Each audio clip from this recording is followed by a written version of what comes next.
candidate for the commissioner of the Water Reclamation Board. Jeez. Is that right? You're just like every Chicago voter. The Metropolitan Water Reclamation District. It just rolls off your Of tongue. Greater Chicago. Of Greater Chicago. There you go, even better. Okay, Josina Greater Morita, how Chicago. are you today? I'm great. Thanks for having me. In case you didn't hear the name, it's Josina Morita. And we had Deb Shore on about a month ago. And so those of you who know what Deb Shore does, Morita is trying to join her. Exactly. And Deb's been a huge supporter. Close to that microphone. So tell us what brought you to do this crazy thing of run for office. I know. I am not one of those people who planned to run for office. I was an accidental candidate. But I'm an urban planner by training. This is my background around water management, land use, infrastructure development.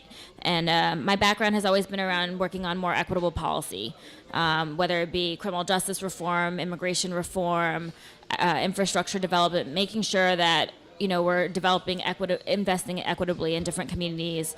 And water is a huge issue for everyone. It's something that we interact with on a daily basis. I think, living here right next to Lake Michigan is something we take for granted quite often, but it's an incredibly huge responsibility to protect our water. 90% of the U.S. water supply is in the Great Lakes. So And what the Great Lakes is half Canadian. So, This is true. Lake Michigan is the only Great Lake entirely in the United States. That's right. Tell Go us ahead. a little bit about the Water Reclamation Commission. I say it's the most important agency most people know nothing about. District, yes. It's the most important agency that most people know nothing about. It's a $1.1 billion agency, second largest landowner in Cook County, and oversees all of the Cook County water supply. Our role is to protect our water supply. So we basically deal with water once it goes down the drain. Storm water, sewage water, disinfecting the water, protecting our water supply. That's the primary responsibility. And then a new responsibility that's come to the board in the last decade is stormwater management. I think we've been seeing with the incredible increase in rain and flooding issues, stormwater management is a huge issue across the county. Can I ask you something about that right off the bat? Sure. Unless you were still listing things. Stormwater management was supposed to have been addressed by the largest Deep tunnel. Yeah, civil Right. engineering feat since Right. the pyramids, which is the deep tunnel in Chicago. It's been being built for about 30 years, I think. Yep. And it's down in where I came from. It's a big deal on the southwest side, which floods a lot. It doesn't seem to be doing its job. Is it possible that they? It's definitely helping, but Okay. it's not a silver bullet. I mean, I think because of the scale of the project, people thought it was going to solve our flooding problems. Right. It was the largest infrastructure project in U.S. history when it was Is it developed, too and big? it is not too big. The problem, right, is that the Thornton Reservoir that's being built, it's one of the last phases, all the way down in the south suburbs, will hold about 2.2 billion gallons of water. 1 inch of rain on the county surface is 15 billion gallons of water. Say that one more time. 1 inch of rain on the county surface is 15 billion gallons of water. So the TARP project is a piece of the puzzle, and I always say that part of the problem with the that we see with the TARP and the flooding problems is that you have a huge reservoir down in the south suburbs, but it's like trying to drain a bucket to another bucket through a straw. Our infrastructure is hundreds of years old. We still have wooden pipes in parts of the city of Chicago. And so we Cool, we also should need take to some be pictures of investing. those. Unfortunately with lead as well. So we also need to be investing in expanding the capacity of our pipe system, investing in green technology and green infrastructure to do this, increasing the permeable surfaces Right. across the county. Because again, you talk about 1 inch of rain on the county surface is 15 billion gallons of water. If we had more permeable surface, green space, that would be absorbing a huge portion Right. of that water. Now, when Deborah was here, she talked, of course, about all this, Mm-hmm. and also then further into notions, ideas for how to sell gray water Right. and use it, use it as an industrial Also, tool. was it phosphorus? She has these She's little- talked, she's talked about, she brought in her crystals. She Yeah, she loves was bringing telling the crystals. I have a little vial of My wife crystals says, "What here do we as do well. with this?" I said, "I'm not sure, but I got it from Deborah Shore." So there's a few things, with the gray water issue is that, I think in the U.S. we're so taught to think about water as clean water. And there's the whole spectrum of water. You have brown water, gray water, and clean water. And part of the problem is that we use clean water for everything. Right. That we don't need clean water to put in our toilet tanks. We don't need clean Amen, my water to be sister. watering our gardens. So the whole notion of having gray water systems, which Right. you see in other countries, you see in other states, is currently not allowed in the state of Illinois. They call it water recycling by state law. So I've talked to green developers, people who've been trying to develop gray water systems, and they're not allowed to create gray water systems. And I think this is part of something that we need to look into in the future: is how do we not just use clean water for everything, but how do we look at developing a different kind of infrastructure around gray water? Yeah. But to huge. what I think Deb was talking about with the phosphorus crystals, that's another part of MWRD's mission is what they call nutrient recovery.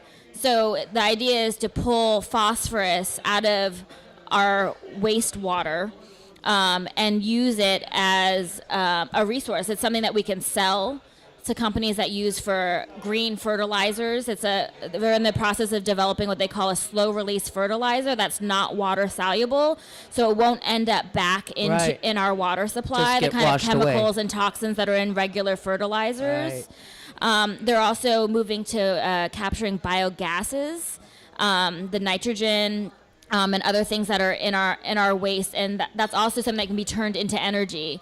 So the idea that waste is just waste, right? I think we're learning is not true. That waste can be used for energy. It can be used for creating different kind of This is revenue so sources overdue. and creating all other green technologies. I know Stickney plant, our water treatment plant down in Stickney, is the largest water treatment plant in the world. In the world, right. And they're moving to a place of being energy neutral.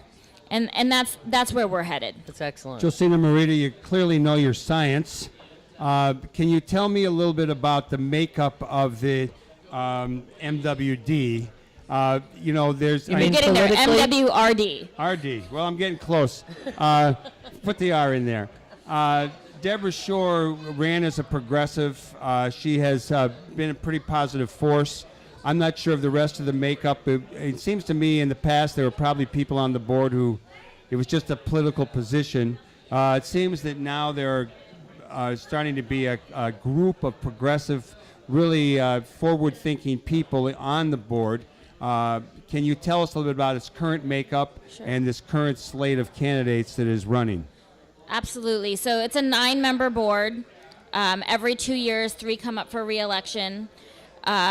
Currently, Deb is also the only member from the suburbs, which is a huge thing. I'm from Skokie, so I want to help increase the suburban representation where our stormwater problems are incredible. Yeah. It is a board that has, I think that the reputation of what used to be called the sanitary district was that it was this old patronage And it was. organization. When I I was think, growing up. as water becomes a more prevalent issue, you see more people running on a environmentalist water protection platform like myself. Deb was really the first one to really branch out and raise the profile of this race and run as a progressive. Right. You have... And she also ran as an environmentalist. She ran as an environmentalist, which was a new Sometimes concept. they go together. At the time. There's a changing of the dynamics on the board. You have more folks who care about water, who care about the environment, who care about policy, and who are running on that platform. And I'm part of that. I'm proud to be part of that. Deb Shore is one of my strongest supporters. I'm running with Frank Avila, who's an engineer, Tim Bradford, who's from the south suburbs. He would be the first south suburban commissioner where they also have huge flooding issues. So I'm proud to be part of a really diverse and qualified team running for the board right now. We're African American, Latino, Asian American, urban planner, engineer, municipal government, representing the north suburbs, south suburbs, and the city. I would be the first Asian American to be elected countywide. Let me ask you, I know you're from Oakland, California. We've had a few jokes and talks about it. How did you get involved in, how did you become a progressive? And what led you to want to be in public office? I had no choice. I came out of the womb a progressive. Both my parents were organizers and activists. It's the way I grew up. You know, I saw Fran's son here. I mean, it reminds me of how I grew up. I grew up, Being dragged at around to meetings, at forums, at marches. I was that kid asleep in a stroller with buttons all over me, against the war and things like that. So it's the way I grew up, and it was something that I was really proud of. Growing up, I started organizing when I was in high school against, anti-immigrant, anti-affirmative action. In Oakland? I grew up in Oakland against the really right-wing propositions that were coming across the board in California. So I started as a freshman in high school, walking out against, the anti-affirmative action propositions and the anti-illegal immigration propositions. So I started at a young age doing organizing and just never stopped. So running for office is, as Michael likes to say about his involvement with the Democratic Party, a move to the right for you? Yeah, it is. And as She is endorsed by the regular Democrats, too. I know, it's Where shocking. are those regular Democrats? I don't know where they are. But no, it's in my blood, and it's what I've done. I've been a community organizer here in Chicago for the last 15 years, working on criminal justice reform, immigration reform, income inequality, water equity, environmental issues. That's my passion, and I'm running because I feel like I can have an impact on these issues on the board. Did you have another one, Michael, or is No, it it's my your turn? How do you, when you came in, I looked at you and I recognized candidate fatigue in your face, and I have to say, you've recuperated. I said, sit down, relax. The runaround that is a campaign right now, particularly if you're a progressive and you actually want to meet people face to face, as opposed to just dial for dollars. It sounds to me like you've been doing the former. And what's your reaction? I mean, both positive and negative, pro and con. Running countywide is not for the weary. I have a very fuel-efficient car, but I have had my 4th oil change since July. I go to 3 up to 7 events an evening. There was one evening I went to 7 events, started on 112th Street, ended up on the northwest side. So I'm going to where people are who care about water, people who are engaged in the process. I think, again, I said MWRD is one of the most important agencies that no one knows anything about. Part of my mission is to change that. Right. To engage communities, especially young folks, the next generation around water issues. I think it's incredibly important. Yeah. And I see this campaign and my candidacy as part of that platform, just like Deb did. And you have a science background, right? I'm an urban planner by training. This is my background, and so people are oftentimes surprised to hear I'd be the first urban planner on the board ever. What's the makeup of the board now? I mean, are there people who've got degrees in biology, chemistry, environmentalists? We have one engineer, Frank Ovel, who's running for a re-election with me. We have one chemist, Carrie Steele, who's from the South Side, young progressive African-American woman. We have From the famous Steele family. From the famous Steele family. Really good people. Not the West Side Steele, the South Side Steele. Yeah. We have Deb Shore, who's an environmentalist, and then the bulk of the rest of the board are lawyers. Oh, that's interesting. Well, hopefully we'll change that a little bit. Some of them very progressive lawyers, yeah. I like that you just said the rest of them. Okay. What else, Michael? Well, I don't. You want me to think of a question? Oh, I thought you had one there. I was wondering if you know, if Josina Morita, candidate for Water Reclamation District Commissioner, if the water outlook for connected to fracking. I mean, we just wrote some really kind of lousy rules in Illinois for allowing for hydraulic fracking to occur, which is an incredible waste of water, if I may say so, an incredible waste of water. Is there any fracking in the district of the? Not currently, here. and I was the director of the United Congress of Community and Religious Organizations, we did a lot of advocacy down in Springfield around a number of progressive issues. I was down there during the fracking debates, and it was horrible. I mean, not only do we use a lot of water, again, we use a lot of clean water. Yes. A huge statistic, the majority of the energy used in the United States is used to either heat, move, or disinfect water. It's an amazing. The Say that one more time. The majority of energy used in the entire country, used in the United States, is used to either heat, move, or disinfect water. So as we can be more green about how we deal with water, we're also reducing our energy, dependence nationally and our energy usage nationally. But I think we saw what happened in West Virginia with the fracking. I hope that Illinois lawmakers are really looking at what happened there and understanding the devastating impacts that this can have on water, that this can have on communities, and this is this is not a short-term economic decision. This is a long-term environmental decision that we need to be taking more seriously. And I hope it's an issue that we can revisit in the General Assembly.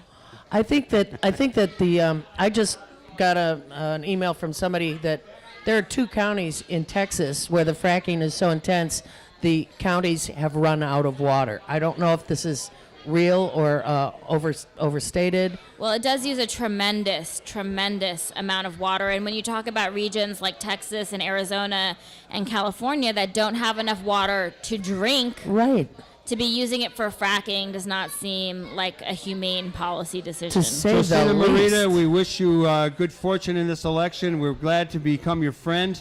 And we want to thank everybody who's tuned in today.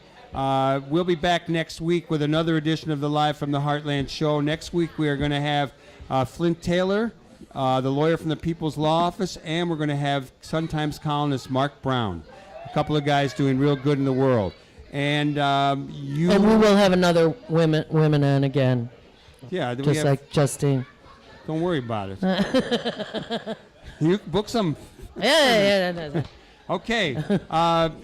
Like we say at the end of the show, thanks to all the people who made it possible. We want to thank Tom Rosenfeld from the Heartland Cafe, along with Nolan Chen downtown, Paul and Mary Wozniak and Grant and Hal here. And do good in the world because the world needs all the good that you. Oh, yeah, Dan Kugler. He's here, too. Yeah. And thank you, Hannah. I hope you're feeling good. All right. Let's have a big round of applause. Good in the world. Remember, you can needs. run tomorrow. Be here at 8 o'clock in the morning. That's the 16th. Athletes United for Peace for the Love Run. All power to the people. Amen.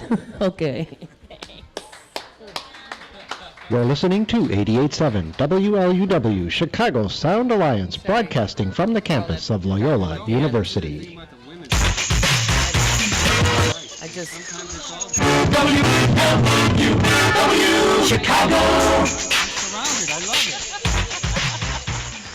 it. Can't repeat the past. No. Why, of course you can. Of course you can.